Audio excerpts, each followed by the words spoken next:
여러분 안녕하세요. 의료사회사 업로 3주차 강의 시간입니다. 지난 한 주 동안 어떻게 지내셨어요?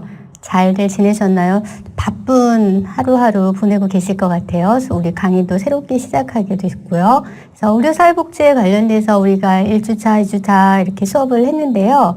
어떤 느낌들이 있었는지 사실은 저 아주 많이 궁금한데 참 여러분의 의견을 들을 수가 없으니까 참 그게 좀 안타깝습니다. 그래서 여러분 혹시라도 우리 1주차, 2주차 우리 그 수업을 같이 받고 나서 궁금한 사항이 있으시면 강의 Q&A 그곳을 이용을 해서 여러분이 수업 중에서 우리가 다루지 못했던 거 또는 궁금한 사안들에 대해서 질문을 좀 올려주시면 좋을 것 같습니다. 그러면 저희도 확인을 해서 여러분이 궁금한 사항에 대해서 답변을 좀 드릴 수가 있을 것 같고요. 또 혹은 또 게시판을 이용해서 서로가 이제 평소 이제 의료사회복지와 관련된 또는 그런 현장에서 경험했던 것들이 있으시면 다양하게 함께 좀 나눌 수 있는 그런 시간이 있었으면 좋겠습니다. 그래서 여러분 우리 수업 중에 혹여라도 궁금하시고 조금 더 이런 부분을 좀 자세히 알고 싶다 이런 것들 어떤 것이라도 좋습니다. 그런 거에 대해서는 우리 강의 Q&A실을 이용해서 질문을 좀 올려놓으시면 좋을 것 같습니다.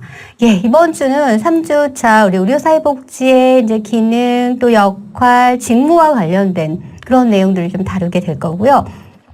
기억나세요, 여러분? 1주차는 벌써 우리가 의료사회복지가 어떤 건지, 의료사회복지는 어떤 관점을 갖고 우리가 좀 실천 활동을 해야 하는지 그런 관점에 대한 이해에 관련된 이야기를 좀 나누어 봤고요. 두 번째 시간에는 우리가 또 그러면 우리나라에서 또는 외국, 미국 사례를 봤었죠. 의료사회복지가 어떻게 태동이 돼서 정착하고 전문화 과정을 밟게 됐고 현재까지 이제 현재의 우리의 모습까지 왔고 우리 여러분이 이렇게 학부 과정에서 의료사회복지를 하고 싶다, 의료사회복지가 되고 싶다 해서 이런 흥미를 유발할 수 있고 또 관심을 갖게 되는 이런 상황까지 된 이런 과정들에 대한 우리 역사적인 그런 것들을 좀 함께 우리 같이 공부해보고 살펴보았습니다. 자, 그러면 의료사회복지사가 또는 의료사회복지가 의료사회복지 실천 보건의료 현장에서 어떠한 역할들을 하면서 또 어떠한 측면에서 또 관심을 가지고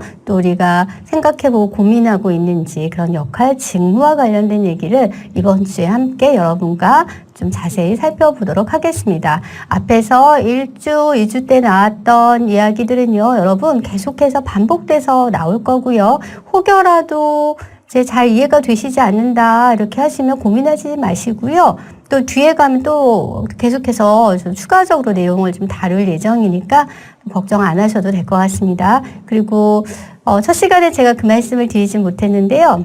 의료사회복지로는 사실 학부과정에서 3학기 이상, 4학기 이상 우리 수강을 한 학생들이 좀 들으면 좀 더 이해가 좀 쉬울 수는 있는데요. 혹여라도 우리 1학년, 2학년 학생들이 들을 경우에는 다소 조금 어려움이 있을 수도 있겠습니다. 그렇지만 우리가 좀 더 함께 갈 수 있는 방법을 저도 계속 고안을 할 거고요. 또 어려움에 대해서 함께 나누는 그런 우리 이제 한 학기가 됐으면 좋겠습니다. 자, 그럼 시작해 보겠습니다, 여러분. 준비되셨죠? 자, 첫 번째로는 의료사회복지의 기능에 대해서 우리 좀 살펴보겠습니다.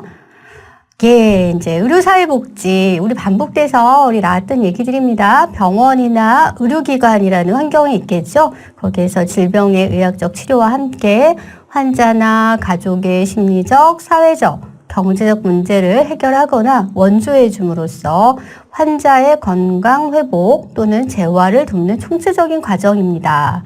자, 이걸 다시 한번 우리가 또 정리를 해보면요. 결국 의료사회복지의 목적은 환자로 하여금 뭘 해야 되겠어요? 잘 치료받고 사회에 잘 복귀할 수 있도록 돕는 거라는 거죠. 그래서 환자를 어느 불안전한 그런 인격체로 보는 게 아닌 전인적인 존재로 봐야 된다라는 그런 측면이 있겠습니다. 예, 그래서 사회복지사는 환자의 육체적 치료에는 사실 직접적으로 관여하진 않습니다.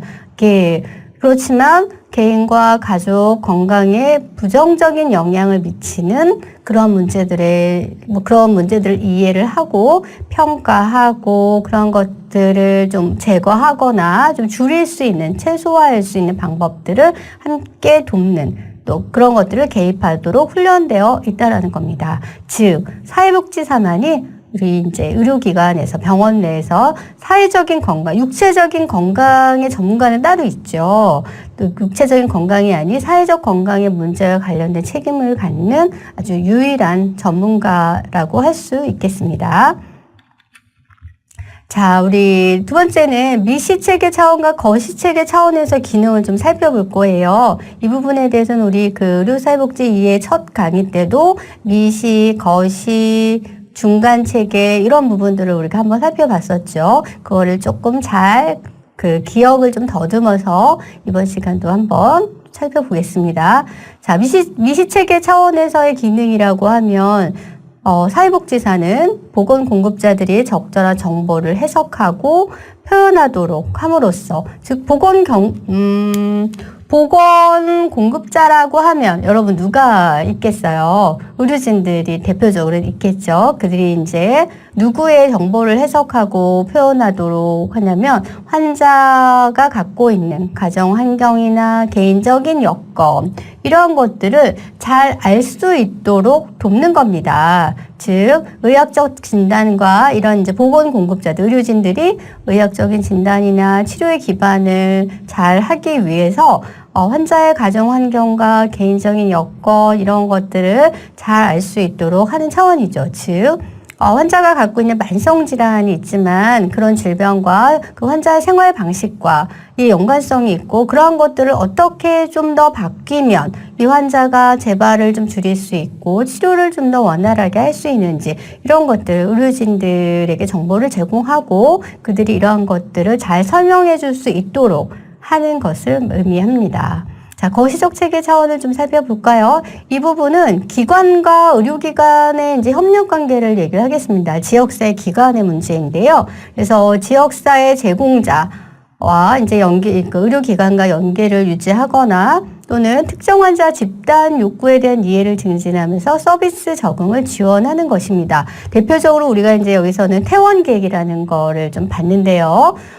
병원에서 예를 한번 들어볼까요, 여러분? 아동학대 피해를 받은 아이가 병원에 입원을 했습니다. 그래서 이제 그 의료적인 치료를 잘 받았습니다. 그렇지만 집으로 다시 돌아갈 수가 없는 상황인 거죠. 그랬을 경우에 지역사회 기관이라고 하면 아동보호 전문기관 또는 아동보호소 이와 같은 지역사회 서비스 기관과 연계를 해서 이 아동이 병원에서 치료를 다 마쳤고 일시적으로 심리적 안정을 취하면서 요양이 필요하다. 그렇지만 이제 의료적인 치료가 아닌, 의료적인 요양이 아닌 그 집과 같은 유사한 그런 공간에서 아이가 안정을 취할 수 있는 공간이 필요하고 그런 곳에 장소가 제공이 되어져야 한다라고 하면 말씀드렸던 것처럼 아동보호 전문기관 또는 아동보호소, 아동복지시설 이런 곳에 대한 이제 지역사회